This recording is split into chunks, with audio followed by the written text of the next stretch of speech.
Wait, how do you get a 5-year sentence without proof the money ever hit the campaign? That's the headline on Nicolas Sarkozy's new conviction, and it sounds confusing. So let me make it simple. This isn't about proving Libyan cash paid for his 2007 run. The court didn't find that. It's about a criminal conspiracy, what the French call association de malfaiteurs.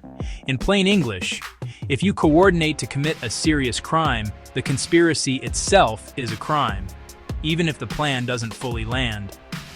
Here's what the court says happened. Between 2005 and 2007, while Sarkozy was interior minister, he allowed close allies, people under his authority, to approach Libyan officials to try to get money for his future presidential campaign.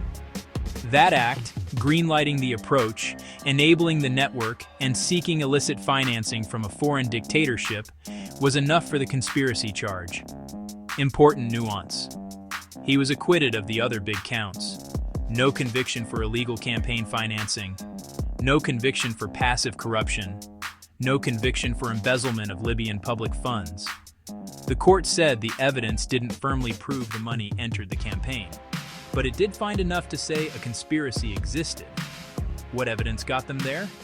A Libyan intelligence memo, published by Mediapart, referencing a $50 million financing deal. Sarkozy called it a fake. Investigators later said it appeared authentic. There were testimonies from multiple former Libyan officials describing discussions about funneling money into the campaign. The late oil minister Shukri Ghanem's notebooks referenced payments totaling about $6.5 million.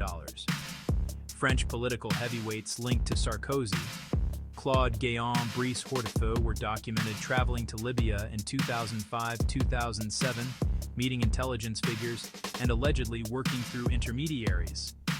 And then there's Ziad Takieddine, the Franco-Lebanese fixer, who claimed he delivered suitcases of cash to France's interior ministry before later retracting that claim.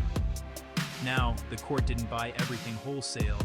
It flagged inconsistencies and gaps. That's why the money actually used charges failed. But for conspiracy, intent and coordination are the key. And on that, the court said the pattern was strong enough.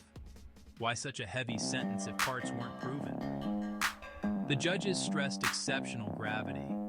You're talking about a former French president, a foreign authoritarian regime, and the integrity of a democratic election. Even without proving the transfers landed, the court said the setup alone crossed the criminal line. What does the defense say? Sarkozy insists no Libyan euro ever touched his campaign. You will never find one Libyan euro, one Libyan cent in my campaign.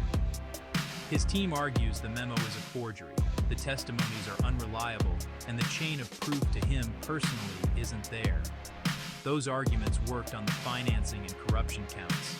He was acquitted on those. Bottom line, convicted for conspiracy, not for spending dirty money. The case is complex, the stakes are enormous, and appeals are still in play. But now you know how a campaign can avoid the dirty cash conviction and still land a 5-year sentence. It's the plan, the network, the green light that did it.